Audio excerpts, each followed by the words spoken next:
Welcome to 14th lecture of solid state. In this lecture we will discuss about electrical properties and magnetic properties of solid. So first of all let us discuss about electrical properties of solid. So solid exhibits amazing range of electrical conductivities extending over 27 order of magnitude ranging from 10 raised to minus 20 to 10 raised to 7 ohm inverse meter inverse. Now ohm is a unit of resistance and inverse of it, that means as the ohm inverse increases it represents conductivity increases. So we know that we can classify these type of solids in three categories. If conduction is comparatively higher, then we will call it conductors.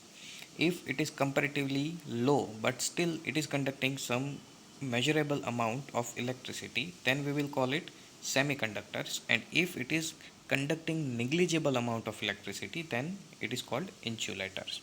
So conductors conducts electricity ranging between 10 raised to 4 to 10 raised to 7 ohm inverse, and that's why they are called conductors, because they are conducting good amount of electricity. Now 10 raised to 7 order is generally observed in metals, and that's why they are called good conductor of electricity. Now insulators are a solid which has very low conductivity ranging from 10 raised to minus 20 to 10 raised to minus 10. That means they do conduct electricity but comparatively very low. And then we have semiconductors, and in this unit we will discuss about semiconductors further. So these are the solids which has conductivity with intermediate range. That means it is between conductors and insulators. So it is ranging from 10 raised to minus 6 to 10 raised to 4 ohm inverse meter inverse. Next we will discuss about conduction of electricity in metals. Now in initial points, that means during the discussion of different type of solid, table number 1.2, we discussed about conductivity, electrical conductivity of these type of solids. So we discussed one point at that time, that for conductivity we need one of the two conditions occurring inside the solid. First condition or requirement is we need free electrons. If electrons are free to move inside the solid, then they can conduct electricity. Or second requirement is free ions. If a compound is ionic compound and if ions are able to move inside the solid or liquid phase, then they conduct electricity. So a conductor may conduct electricity through movement of electrons or ions. So metallic conductor belongs to the former category, that means they conduct electricity through the movement of electrons, and electrolytes to later, that means electrolytes conduct electricity with the help of ions, movable ions. So now how metal conducts electricity. So let us discuss it. Metal conducts electricity in solid and molten state. We already discussed about it because it contains free electrons in solid or molten state. That's why they are able to conduct electricity. Now, number of valence electron, that means number of electrons in outermost orbit of metal atoms. As the number increases, conductivity of metal increases. Atomic orbitals of metal atoms forms molecular orbital which are so close in energy to each other as to form a band. If this band is partially filled or it overlaps with the higher energy unoccupied conduction band, the electrons can flow easily under an applied electrical field and the metal shows conductivity. Now what it means, let us discuss it with diagram. So let us discuss about metal first. So as we can see, in metal we have two different type of bands. Now lower energy band is called valence band and higher energy band is called conduction band. Usually electrons are present in valence band. Last electron will enter in valence shell or orbital. So electrons are present in lower energy orbitals. If they are able to move in higher energy orbitals, then they will help in conduction of electricity. Here we have energy and this is the increasing order of energy. So as the height of band increases, it represents energy of band is also increasing. So let us discuss this point with the help of atom. Suppose you have a sodium atom. This is the outermost orbital of sodium, that means last electron will enter here. Now what is the electronic configuration of sodium? We know that it has 11 electrons. So electronic configuration will be 1s2, 2s2, 2p6 and 3s1. That means last electron will enter in 3s orbital, but it doesn't mean it do not have 3p orbital. If third orbit is present, then all of these suborbitals will be present in it. That means s and p will be there, but because of no electrons present in p orbital, we usually ignore it. So that means what is the metallic bond and how metal conducts electricity? Let us discuss it. So, as mentioned, let us assume this is our sodium, this is its nucleus, and this will be outermost orbital of sodium or valence orbital, which has electrons. Now, this will be our valence conduction band, or conduction orbital, and usually this conduction band or orbitals do not have electrons. So electrons are present here, that means in lower energy orbit, and they need to move in higher energy orbit for the conduction purpose. So that means these will be our separate metal atoms, and when they combine with each other to form metallic bond, their conduction bands or orbitals will overlap with each other and they will behave as a single orbitals. So if electrons are present in metal in valence band, they need to move into conduction band. If electrons moves in conduction band, now they are delocalized. That means they do not have nucleus on its own nucleus. They will be moving in whole metal surface like this. So as the number of electrons increases in conduction band or orbitals, higher conductivity will be observed. So usually these valence band have orbitals have lower energy. That's why we will represent it at the lower region, and these conduction bands have higher energy. So we will place them at comparatively higher level. Okay, so this is called band theory. That means instead of representing orbitals in spherical or circular manner, we will represent them in band manner. So usually energy difference between valence band and conduction band in metal is comparatively negligible. Sometimes they are almost same, or sometimes energy of conduction band is lower than the energy of valence band. That means in this type of situation you will get some good amount of conductivity, but in this type of case, that means overlapping bands, you will notice higher amount of conduction. That means these type of metals are very good conductors of electricity. So let us discuss this with the help of some numbers so we can understand it easily. So just assume this is the highest energy of valence band, and let us say it is 10 points, and the same value will be for conduction band. That means least energy of conduction band will be 10 point. So suppose we have 10 electrons total in valence band, and out of 10, 5 has sufficient energy or energy equals to 10 points. So these 5 electrons can move in this upper region. So we can say that 50% conductivity will be observed. Out of 10, 5 electrons are moving in conduction band, so 50% conduction will be observed.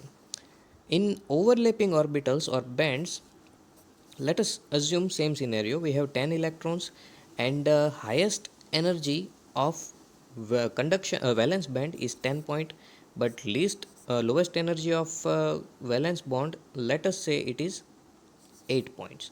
Out of 10, let us say 8 electrons have sufficient energy, that means 8 points of energy. So this 8 electron will move in higher energy region, that means conduction band.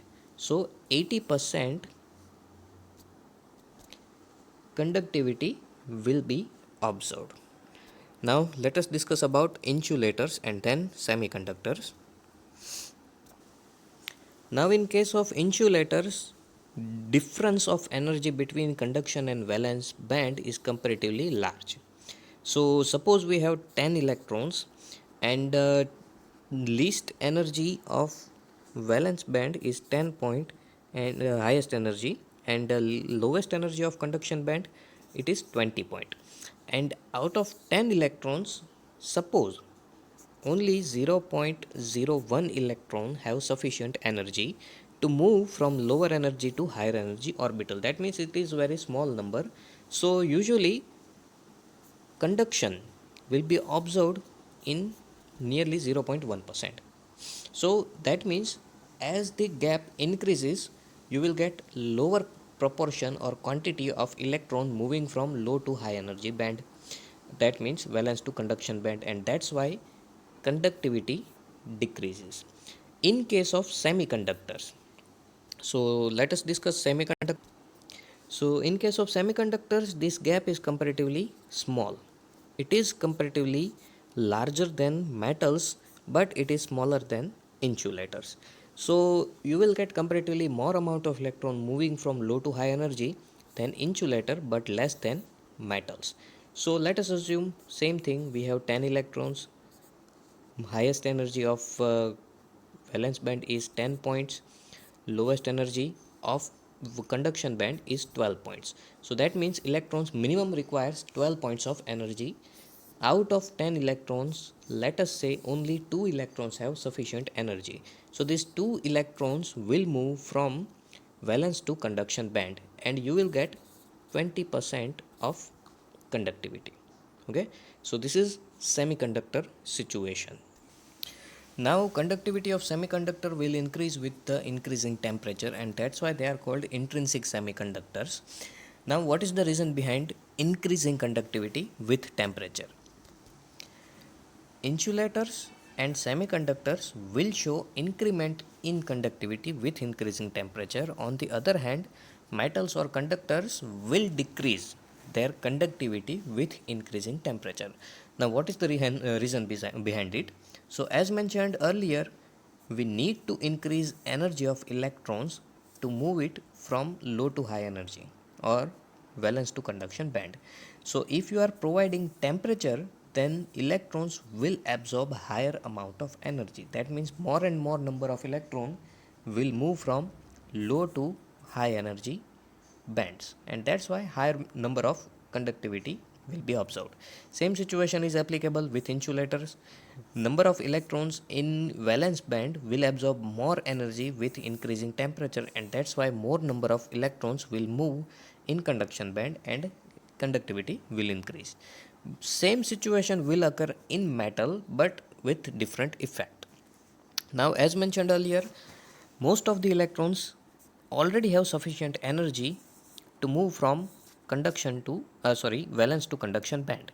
That means if you are providing more amount of temperature to these electrons, then there is a possibility that electrons will move from valence to conduction band, and then they will move away from the orbitals of metal. That means loss of electrons. Some of the electrons will be lost or they will be removed from metals. Example, switching on or off electrical devices, sometimes we observe spark. So we can say that this is the situation where electrons of metals are moving away from the metal and they are entering into the adjacent air molecules. So loss of electron, that means lower conductivity. Now conductivity of this intrinsic semiconductor is too low to be used practically. So if you want to use it practically, then we need to increase their conductivity, and we can do it by adding suitable impurities into them. It is called doping. This method is called doping, and by the addition of doping we can increase the conductivity of semiconductor in our requirement quantity. As the number of impurity increases, more and more conductivity will be observed. So how can we obtain this type of doping? So that for that we need to add electron deficient or electron rich impurities into silicon or germanium semiconductors. So such impurities introduce electron defect in them, and by the increasing electron defect they will increase their conductivity. So let us discuss this method. So first of all, electron rich impurities.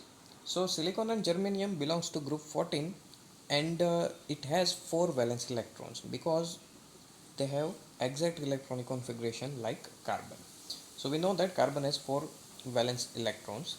So when they form crystal lattice, they will form bond with 4 adjacent atoms, and 4 covalent bonds will be obtained. So this is a perfect crystal which has 4 valence electron, and the atoms are bonded with 4 other atoms. Each atom is bonded with 4 other atoms and they are sharing electrons. Now when we dope or add group 15 elements like P or S, which contains 5 valence electrons, they occupy some of the lattice sites in the silicon or germanium crystals. Now as we know, silicon or germanium has 4 electrons and we are adding impurities which has 5 electrons.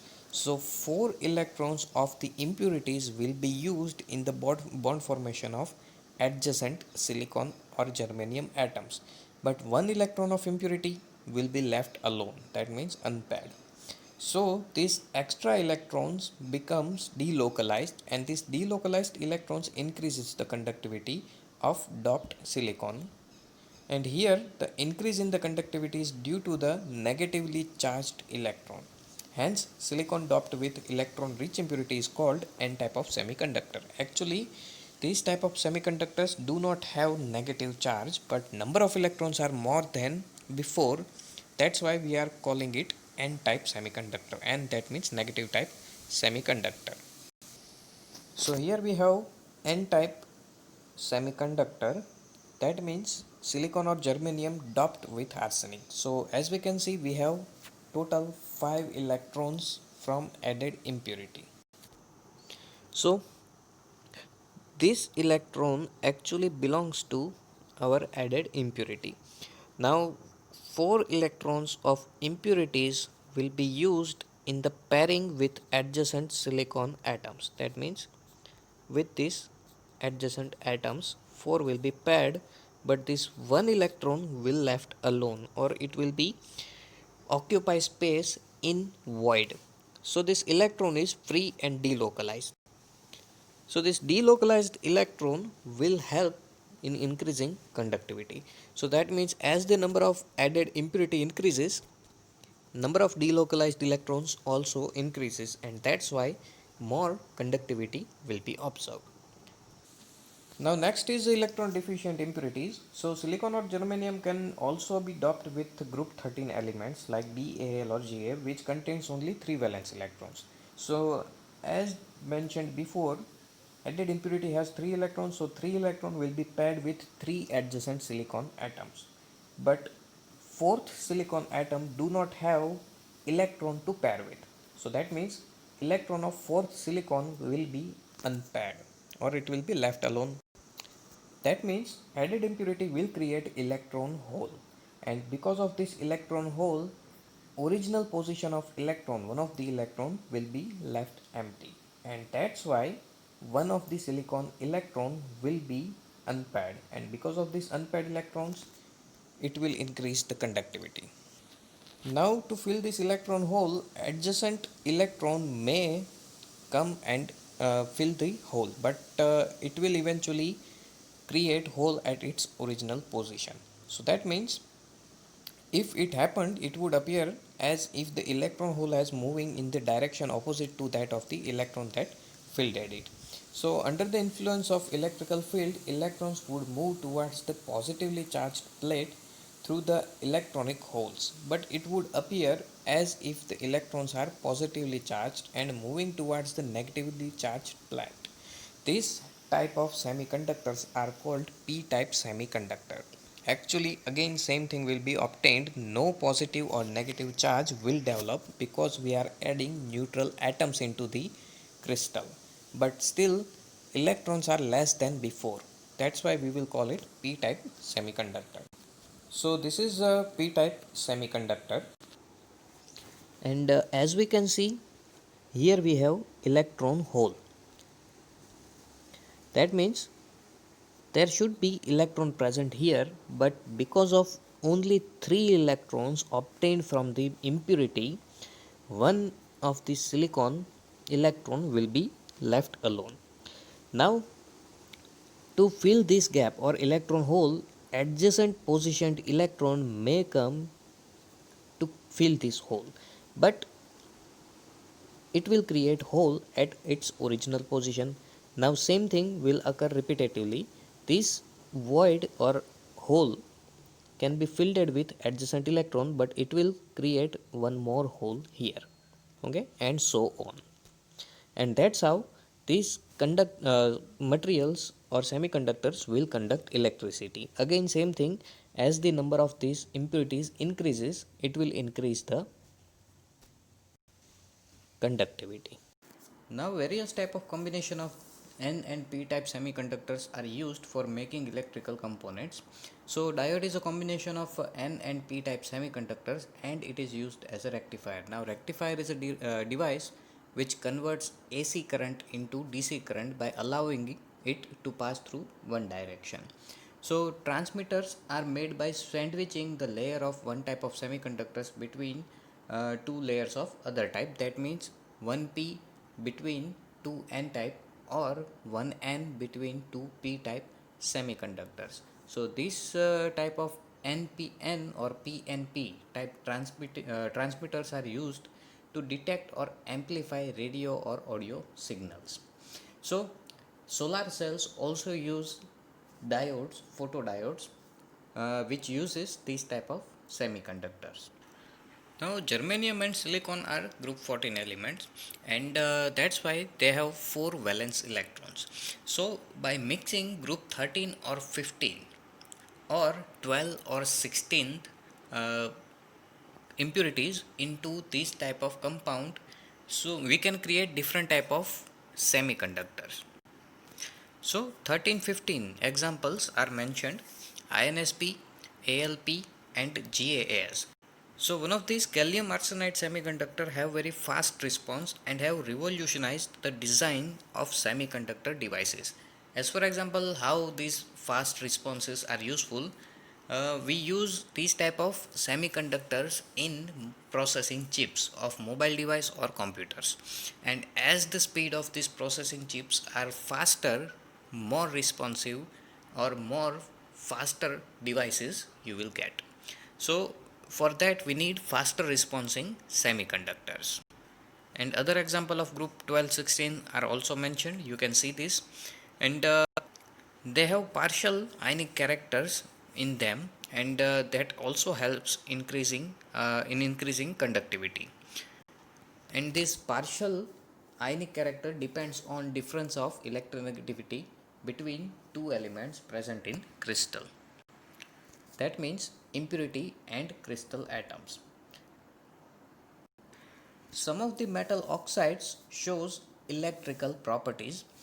Normally oxides of metals do not conduct electricity. As for example, suppose you have iron metal, then it will conduct the electricity, but iron oxide do not conduct electricity. It will behave as insulator, but certain metal oxides do conduct electricity. Some of the examples are mentioned. So in given example, rhenium oxide ReO3 is metallic. It looks like metallic copper, and conductivity of this oxide is also like copper, and copper is comparatively good conductor of electricity. And these metal oxides are intrinsic. That means they depends on temperature. That means their conductivity will vary with changing temperature. Now let us move on magnetic properties. Now we know that electrons are present in each and every material because each and every material is made up of atoms and each and every atom contains electrons. Now electrons are charged particles and they are in continuous motion inside the atom.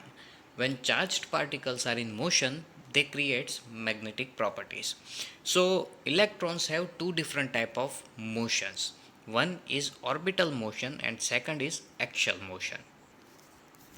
So we know that electron is spinning on its own axis. Suppose this is an electron and this is the imaginary axis passing through the electron, then electron will spin on its axis just like earth is spinning on its axis. Second type of motion of electron is orbital motion. Suppose this is the nucleus of atom and this is the orbital in which electron is orbiting around this nucleus.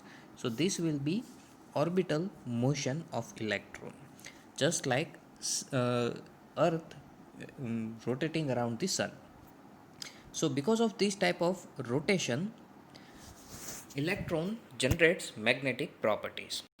So that means each electron has permanent spin and orbital magnetic moment associated with it, and magnitude of this magnetic moment is very small and it is measured in unit called Bohr magneto.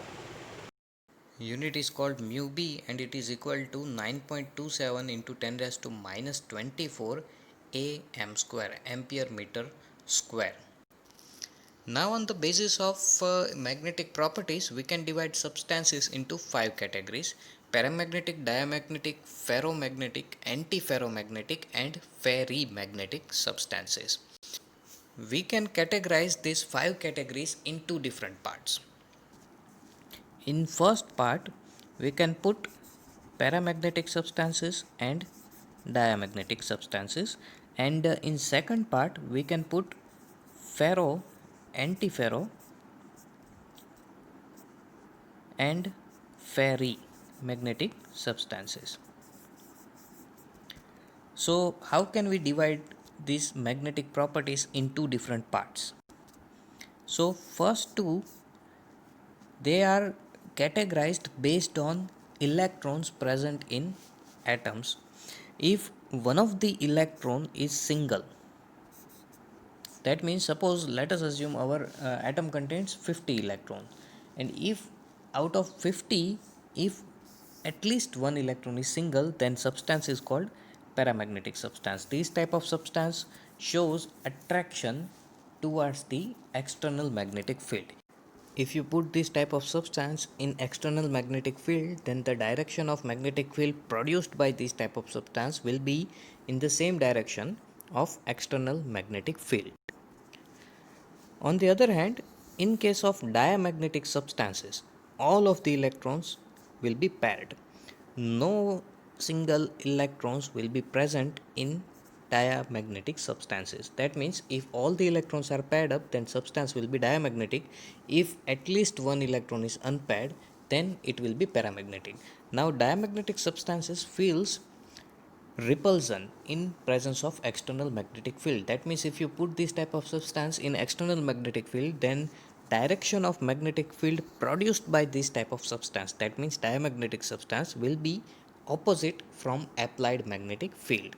That means suppose this is the applied magnetic field, then paramagnetic substance will show same direction of its produced magnetic field, while diamagnetic substance will show opposite direction from the applied magnetic field.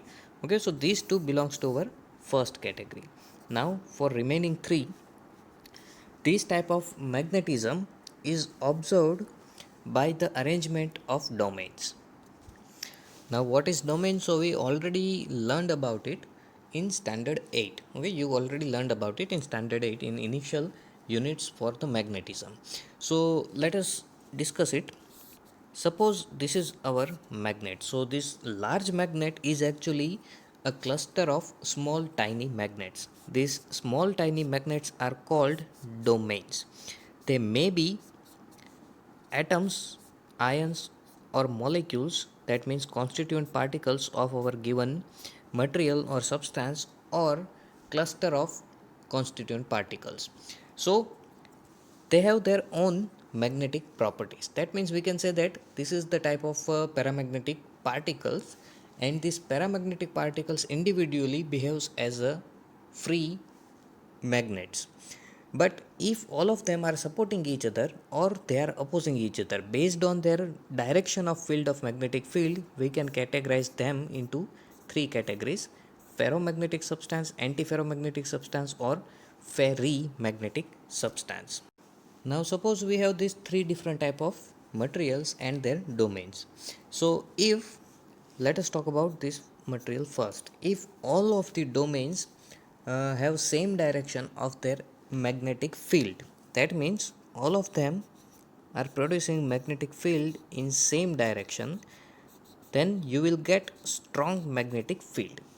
This type of material will feel stronger attraction towards the external magnetic field. It is easily visible. On the other hand, paramagnetic and diamagnetic substances usually do not show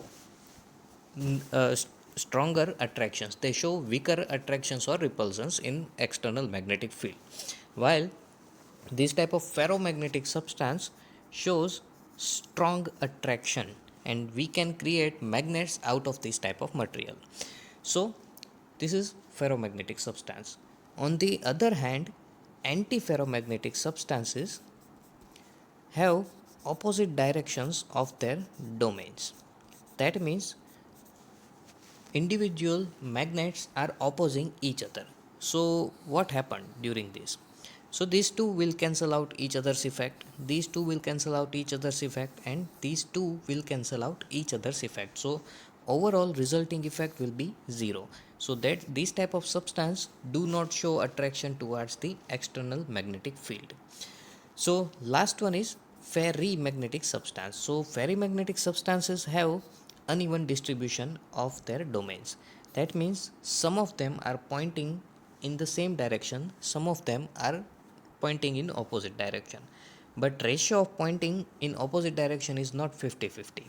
In antiferromagnetic substances, we can say that ratio of pointing opposite directions is 50-50, almost 50-50. That's why overall resulting effect will be zero. But in case of ferrimagnetic substance, this is not exactly 50-50. Some of them are pointing, suppose in upward direction, some of them are pointing in downward direction. So because of this uneven distribution, you will notice weak attraction in external magnetic field, because these two domain will cancel out each other's effect. Similarly, these two will cancel out each other's effect because they are opposite. But you will notice effect of these two. That means this type of substance feels weaker attraction in external magnetic field. That means in case of uh, diamagnetic and paramagnetic substances, electrons behaves as magnets. On the other hand, in ferro, ferri, or antiferro magnetic substances, domains behaves as magnets, and domains is cluster of constituent particles or individual particles.